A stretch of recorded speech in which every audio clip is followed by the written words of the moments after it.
Bonsoir à tous, très heureux de vous retrouver. Après le 20h, c'est Nicolas Canteloup. Bonsoir. Salut Nico, ce soir nous recevons, on peut le dire, un invité exceptionnel. Oui, et d'ailleurs, ça tombe bien parce que les Français l'adorent. On va donner un petit indice aux téléspectateurs. Son prénom commence par F, son nom de famille par B. Mesdames, messieurs, je vous demande d'accueillir François Bayrou. Non,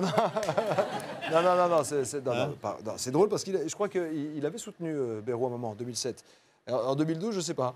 Alors, s'il a soutenu, il n'y en a qu'un seul qui a soutenu François Bayrou. En 2012 c'est François Bayrou. Donc, François Bayrou. Non, c'est pas lui. En fait, il s'appelle, oui, François, mais François comment, Nico? Non, on reçoit le pape. Non. Alors, vous savez qu'on a du lourd comme invité dans l'émission maintenant. C'est vrai. Il aurait pu être le pape. Non, mais il est encore plus populaire que le pape. Mesdames, messieurs, François Berléand.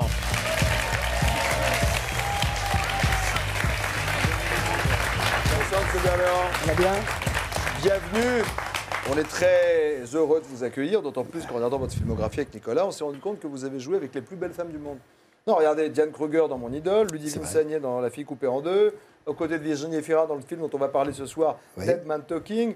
Franchement, vous le faites exprès, ça fait partie du contrat? J'ai de la chance d'être un séducteur hors pair, et donc je suis avec les plus belles femmes du monde, oui.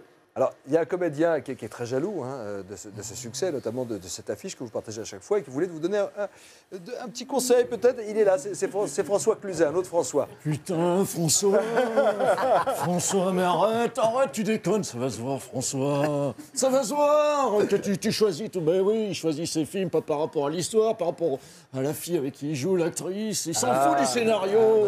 Il pense qu'elle a sa partenaire féminine. Mais dis-moi, j'y pense. Les choristes, il n'y avait pas d'actrice dans les choristes. Tu veux quand même pas te taper Georges Junior, quand même. Vous connaissez, vous êtes copains, François Cluzet. Oui, bien sûr, oui. On se connaît depuis toujours avec François. Parmi les imitations de Nicolas, vous nous avez demandé de revoir celle de José Bové. C'est celle qui vous plaît particulièrement. Oui. Mais il est là, il voulait vous remercier. On comprend toujours pas, je veux le dire. C'est pas un petit peu à ma moustache. Bon, regardez, c'est pour vous, c'est cadeau. François Berléand, notre invité. Voici les images de José Bové. Monsieur, calmez-vous. Quelle langue parlez-vous? Portugais? Yeah. Allemand? Yeah. Monsieur, vous êtes placé en détention, vous avez droit à un seul coup de fil. Hey, Denis, c'est pas facile de repentir qu'il me fait. José, attends, je te comprends pas. T'es où, là? T'es dans un tunnel? Non, j'ai pas fait ce bec qu'ils m'en font. C'est pour réveiller chez ma peau. Attends, je veux bien venir te chercher, mais t'es dans quel pays, là, José? Dis-moi. Vas-y, on peut faire ça dans plein de pays qu'il veut faire. Oh putain, il est pas prêt de rentrer, le José, là. François Berléand, on voulait vous inviter avec Nicolas parce qu'on a vu effectivement le film qui est sorti mercredi dernier, Dead Man Talking, un film remarquable, une production et une réalisation belge, totalement surréaliste. Oui. Et vous incarnez un directeur de prison qui va assister à une exécution capitale, sauf que ça ne va pas durer, les quelques mots que doit dire le condamné à mort ne vont pas durer quelques minutes, mais quelques jours. L'exécution doit avoir lieu entre 8h du soir et minuit, quelque part dans cette zone-là. Et puis le condamné à mort va prendre la parole, et puis minuit va passer, donc ça va être reporté au lendemain, puis le lendemain, minuit va passer, puis un mois, 2 mois, jusqu'à ce que la télé vienne, jusqu'à ce que ça devienne un phénomène de société, jusqu'à ce qu'on abolit presque la peine de mort dans ce pays imaginaire. Voilà. Donc oui, c'est assez particulier. Ça fait réfléchir, ça fait sourire, ça émeut aussi. Avec Virginie Efira, ça s'est passé comment? Elle va accoucher, là, dans peu de temps, oui. Ça s'est plutôt bien passé. Ah, c'est vous Non, non, c'était il y a 1 an et demi, ça.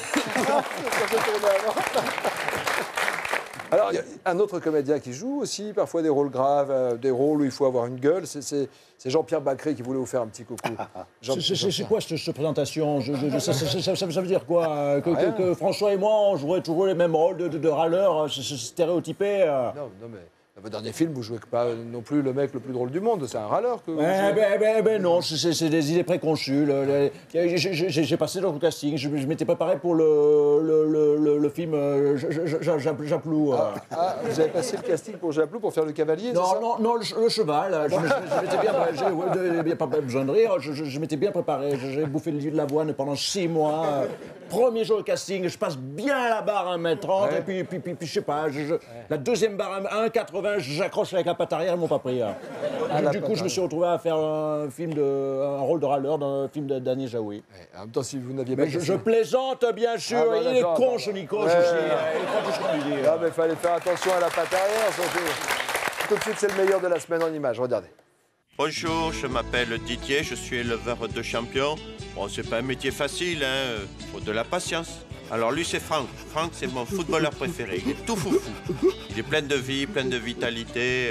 Alors lui, son dressage n'a pas été facile, hein, c'est un rebelle, hein. Faut le discipliner. Hein. Franck, assis, couché. Couche, tu couches. Voilà, couche. Oui, bien, bon football. Non, tu restes. Couche. Bon footballeur, ça. Bien, Franck. Bien, mon Francky. Des fois, il est démotivant. Allez, Franck, donne-moi la papate. Allez. Non, à moi, tu donnes la patte, pas à toi. Non, mais non, c'est pas... Bon, laisse tomber, c'est pas grave. Bon, mais voilà, c'est ça, mon métier d'éleveur de champion. Alors, Fabien, ça t'intéresse de prendre ma place?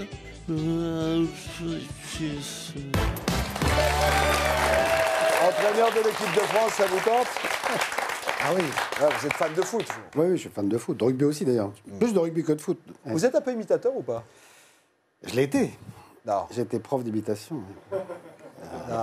oui. Vous en tenez quelques-unes? Je sais pas. Moi, c'est plus les hommes politiques, donc c'était Henri IV, Napoléon. Bah, faites-moi Henri IV, ça donne quoi Henri IV, par exemple? Je voudrais de la poule au pot pour tout le monde. L'avantage avec la voix d'Henri IV, c'est que personne peut dire si c'était la vraie voix, quoi. Et c'est faux, je m'inscris en faux. J'ai bien connu Henri IV, c'était exactement la voix. Oui, j'ai pas connu Henri IV, j'ai connu très exactement son père. Très bien, bravo, monsieur Berlier. Merci, Madame Giscard d'Estaing. Allez, dans un instant sur TF1, ce sont les enfants de la télé avec Arthur. François Berléand, merci d'avoir été notre invité. Je rappelle que vous êtes à l'affiche d'un film qu'on a apprécié véritablement, qui est sorti cette semaine avec Nicolas. Vous l'avez apprécié. Ouais, ça marque. C'est un univers à part. Allez le voir. Ça s'appelle Dead Man Talking, aux côtés de Virginie Efira. Le film est déjà dans les salles. Merci infiniment. Merci à vous. François Berléand, on a été heureux de vous avoir. On se retrouve bientôt au théâtre. Merci infiniment. Merci. Bonne soirée. Salut à tous. Bon week-end. Et à lundi. Bye bye.